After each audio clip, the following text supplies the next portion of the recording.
first question I have is, you know, Drew, you're a big family guy, and a lot of people don't know about your love for comics, DC and Marvel. You have one of the most amazing collections, figurines, and I would love for you to talk about where did that love come from? Where did that start? And if you can, you know, listen, we're on a podcast. If you can get up and take us to that room and show us all of your figurines, you know, so that the public gets an idea of how big and massive your collection is. Just talk about that while you walk us through your room. Yeah. So growing up as a kid, my father Robert was a huge comic book collector.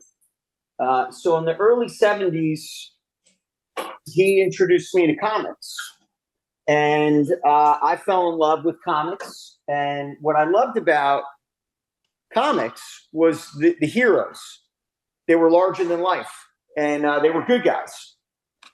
And this is a room with oh my God, my statues of the different comic book characters that I absolutely adore. And as I got older, that is insane.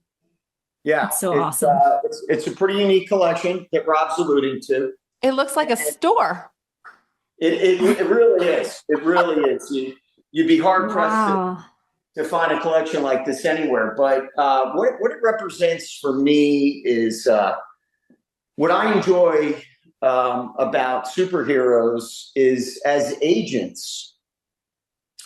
Robert and I and the rest of our company, we have the opportunity to help people. We have the opportunity to do really good things, really nice things. We have the opportunity to help young men and their families achieve their dreams. And so for us, we kind of think of ourselves in our own way as superheroes. This is kind of an extension. This profession and company is really all about doing super things for super people. Professional athletes are real life superheroes. And we're trying to do super things for them by guiding their careers and helping them achieve their potential, by assisting them with their negotiations and reaching financial heights.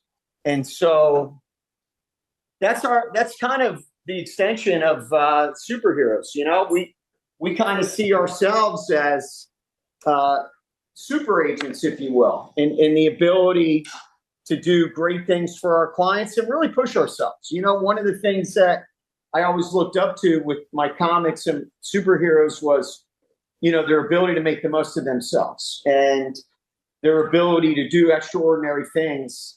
And my favorite character is Batman, and I'll tell you why. Batman, he doesn't have any powers. Batman, he doesn't have any, he can't fly. He's not invulnerable. He doesn't have any extraordinary or paranormal abilities. He's just a human being. His parents were murdered when he was a little boy, and he took that tragedy of losing his parents and made the most of himself through training and working out, building himself into his own superhero to avenge the death of his parents so that other people wouldn't endure what he went through. His parents were killed, were murdered in front of him by a criminal, shot down. So Batman's my favorite because he took a tragedy and turned it into a positive and became a superhero and gave back to the whole world.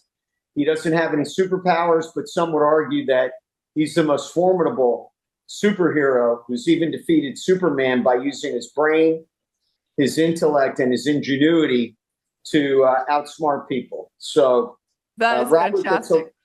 That's a long-winded answer into my psyche, and it's very pure. And my dad and my brother and I, we're pretty straightforward people. We have a lot of love in our heart. We're big kids. Still love our comics and our superheroes, and we got a whole bunch of animals in our office. You can see all the tanks that we have. He's got a bunch of reptiles, guys. I see that. Love That's super cool. Yeah, fish tanks. Wow. Just big kids that are having a lot of fun helping people. And that's why Robert and I have been able to do this along with my brother Jason and the rest of our company for going on 37 years now. That is super impressive, Drew, because I've known you since 2003, which is actually, he was the catalyst for me knowing Robert, because Jason married my girlfriend from cheerleading, Casey, and I met Robert at Jason and Casey's wedding. So I've known you guys since, what's that, 21 years now? My math's horrendous, but I didn't know that about you, and I relate to that so well. Like, my kids have me saved in their phone as Wonder Woman, because so I'm like superhero. Yes, I walk around with, I actually have bracelet cuffs that my husband bought me. That's awesome. He said he couldn't just get me one because it didn't make sense. He knew I would want both because it only makes sense. Yeah, so they're Valentino though, but it's okay. But so I have a question that kind of segues into what you're talking about, because I really learned something new about you today. I didn't know that at the time when you became an agent, you were the youngest registered agent at 22 in the league. And so one of the questions I wanted to ask you today, and spearheading off your whole superhero background and comic story, is like, did you always know that you wanted to do this as a kid? Because it kind of makes sense to me at this point when you say how the agents are and how they're superheroes. And I'm like, this only makes sense now. Yeah, well, I got to know real life superheroes when I was a kid. My dad, we grew up in North Miami, right outside of St. Thomas University, in a suburb of North Miami called Sans Souci. And that's where I grew up as a kid. And my dad was in proximity in North Miami to all the local Dolphin guys who used to hang out in the same spots that my mom and dad did. My dad became friendly with a bunch of guys on the Dolphins, and ultimately they would come over our house. So when I was a young teenager, 11, 12, 13 years old, at least once or twice a week, we'd have football players come hang out with us. Huh. And so I grew up really admiring them and loving them. And both my grandfathers were lawyers. So I had in my blood that I wanted to be a lawyer. So my plan was to work for these guys that I loved, these players that, I grew up admiring, that were larger than life, that were real life superheroes that I watch on TV on Sunday or Monday night, and then would be in my house a couple days later. That's really the genesis of wanting to become an agent, to go to work for these people that I became friendly with as a kid. And then when I went to college, I became friendly. I went undergrad at the University of Miami, and I went to law school at Duke Law School.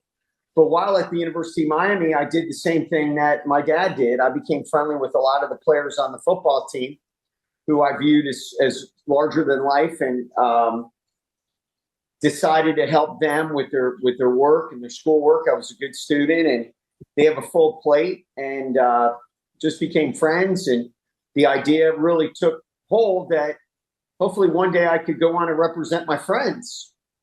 Yeah, but you're not just representing, you're like the celebrity, like you turned the agent position into like a whole you became a celebrity. You became like the superhero for the celebrities. I'm like, it's just wild.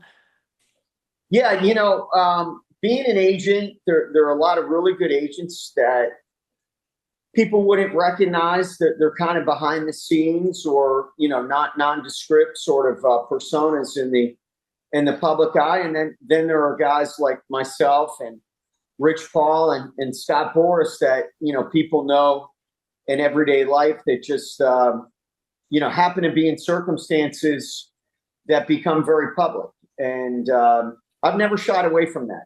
I've always embraced that. I've always thought that I could help my clients more by being influential in the media, in the public eye, being able to spin things for them to their benefit, being able to have a presence, a voice, if you will, that's well respected as a sports commentator or as an authority on issues involving sports representation and things like professional football. So I've embraced that.